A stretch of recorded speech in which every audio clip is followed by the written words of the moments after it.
Rien n'aura filtré de la nouvelle audition de Nordal-Lelandais ce matin au palais de justice de Grenoble. L'ancien militaire n'aura sans doute pas été très bavard puisqu'elle n'aura duré qu'1h30. Quel département peut se targuer de réunir sur un même territoire des atouts culture, sport, environnement, montagne? L'Isère, bien sûr. La campagne touristique estivale vient de débuter. Et puis découvert par un collectionneur anglais, ce bijou d'exception du XIIIe siècle qui aurait appartenu au dauphin Guigues VIII est à découvrir au musée de l'ancien évêché à Grenoble. Bonsoir à tous, ravi de vous retrouver dans ce JT du mardi 3 juillet 2018. L'essentiel de l'actualité du Grand Grenoble en moins de 10 minutes, c'est toutes les heures à partir de 18h. La nouvelle audition de Nordal-Lelandais n'aura duré que 90 minutes. Exfiltré de sa cellule lyonnaise, l'ancien maître chien est arrivé au palais de justice de Grenoble ce mardi matin vers 10h. Dans le même temps, son avocat est pour la première fois celui des parents de Maëlys de Haraujot, ainsi que le cortège habituel des nombreux médias. Le trentenaire devait répondre des circonstances de la mort de la jeune fille, pour laquelle il est mis en examen, et de soupçons d'attouchement sexuel sur mineur. Après la découverte dans son téléphone portable d'images d'une petite cousine endormie en visite dans la maison familiale de Domessin, une semaine avant le meurtre de Maëlys. Il y a 3 mois, Nordal-Lelandais avait expliqué au juge qu'il avait involontairement tué la fillette dans sa voiture en lui assénant une claque. Une déclaration en contradiction avec les résultats de l'autopsie selon lesquels le corps de Maëlys présentait plusieurs fractures au niveau de la mâchoire et du crâne. Fractures ante-mortem. Aucune déclaration n'a été faite à la sortie de l'audition. Incendié en juin 2017, le collège Lucie Aubrac sera reconstruit avenue de la Bruyère à proximité de l'école des Buttes, toujours dans le quartier de la Villeneuve à Grenoble. Il ouvrira pour la rentrée 2021. L'annonce a été faite lundi soir au personnel de l'établissement et parents d'élèves par les services du département en charge du dossier. Les cours ont été transférés depuis septembre 2017 à l'ancien collège des Saules à Hébin, devenu après travaux collège Aubrac géant. Le tourisme, c'est également une compétence du département qui, en matière d'activité estivale à proposer en Isère, n'a que l'embarras du choix et mise donc sur la pluralité avec le label Alpes is Here. Et c'est depuis le site de la Bastille que la campagne estivale a été lancée. L'Isère est riche de sa diversité. Nous voulons en faire une force.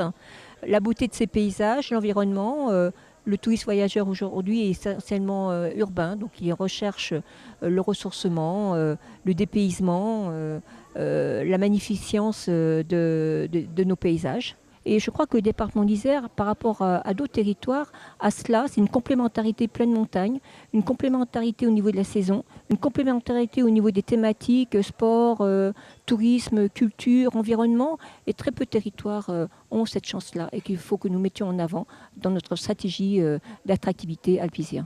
L'Isère peut être vraiment le département numéro 1, la destination numéro 1 pour le vélo électrique, puisqu'effectivement on peut trouver, une offre pour tous les goûts et pour toutes les attentes, que ce soit du tourisme à vélo en version familiale avec la Via Rona ou la Via Vercors, le tourisme un peu plus sportif aussi avec les grands cols qu'on peut voir autour de France et avec la légende de l'Alpe d'Huez qui attire des cyclistes du monde entier.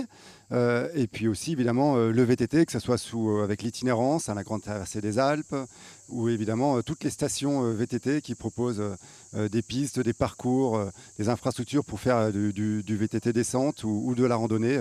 Je pense notamment aux Deux Alpes et à l'Alpe d'Huez.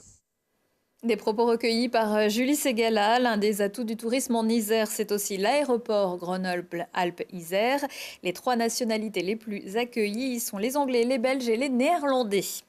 Ça bouge du côté des bailleurs sociaux. Actis et Grenoble Habitat vont fusionner avant le 1er janvier 2021 pour devenir le premier bailleur de la métropole avec 16 500 logements gérés. Émanation de Grenoble-Alpes Métropole pour l'un et de la ville de Grenoble pour l'autre. Les organismes souhaitent se rapprocher avant l'entrée en vigueur de la loi Elan, évolution du logement et aménagement numérique. Vous le voyez, l'habitat social est en pleine évolution et mise sur l'innovation. Après les jardins partagés lundi, direction ce mardi, le quartier Chamberton à Saint-Martin-d'Air et ses travaux à la carte. Charlotte Faulkner. Construit dans la fin des années 50, le quartier Chamberton à Saint-Martin-d'Air est en pleine transformation. Propriétaire de l'ensemble immobilier depuis 2014, le bailleur social Plurialis a lancé un plan de rénovation. Au total, 353 logements sont concernés. C'est un très très gros chantier. On nous a dit quand on s'était lancé dans les négociations pour l'acquisition de ce patrimoine qu'on était un peu fou, sans doute un peu, mais on est très très content de le porter.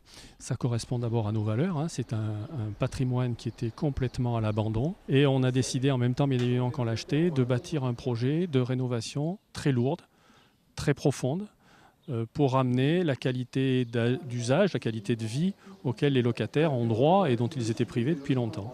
Des rénovations faites en concertation avec les habitants, en plus des travaux de base effectués dans chaque logement, comme la mise en sécurité électrique ou encore l'installation du chauffage collectif. Les habitants avaient le droit à certaines rénovations à la carte. On a décidé de faire ce qu'on appelle des travaux à la carte, c'est-à-dire d'établir une liste, un menu de travaux possibles, et puis de confier à chaque locataire un petit budget, et à eux de choisir dans ce menu les travaux correspondant dans la limite du budget bien sûr, mais les travaux qu'ils souhaitent le plus ardemment voir réalisés dans leur logement. Au total, le coût des travaux est de 15 716 000 €, avec une contribution de 4 millions d'euros de la métro et près de 9 millions d'euros du côté de Plurialis. La commune de Saint-Martin-d'Air s'occupe, elle, de l'amélioration des espaces extérieurs. Nous estimons que l'habitat, ce n'est pas que le logement, c'est effectivement le logement, mais également les espaces publics, les parcs et tout ce qui a trait aux voies de communication avec l'ensemble de la ville. 76 logements ont déjà été rénovés. Le chantier devrait quant à lui s'étaler jusqu'en 2020. Le musée de l'ancien évêché se fait mettre la bague au doigt. Pour ses 20 ans, le lieu expose depuis quelques jours un petit objet qui aurait pu rester longtemps dans l'ombre sans la perspicacité d'un passionné d'histoire, citoyen britannique. Laurie Baillet nous conte cette belle histoire. Celle qui suscite bien des curiosités, c'est elle, la mystérieuse bague du dauphin Guy VIII. Elle a été découverte dans les années 2010 par le collectionneur britannique Geoffrey Cadby chez un marchand d'antiquités parisien.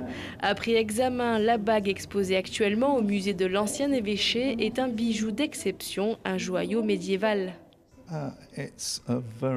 C'est un très rare exemple d'une bague faite en 1313.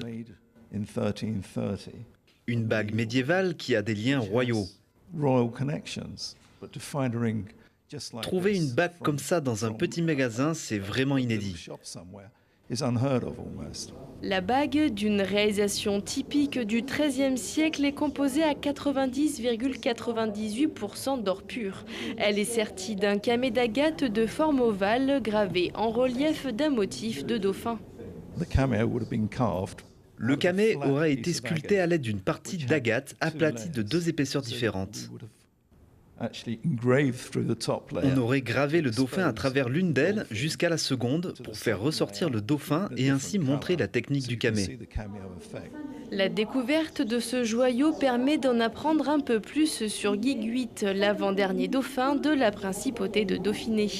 C'est un petit prince qui est élevé à la cour du roi de France. Ce n'est pas ordinaire. Et ensuite, à son adolescence, il revient sur ses terres pour, à la mort de son père, reprendre la lignée et ses responsabilités de prince régnant. C'est vraiment l'histoire de cette province et notre histoire à nous qui rejaillit derrière la présentation de cette bague du dauphin Guy VIII.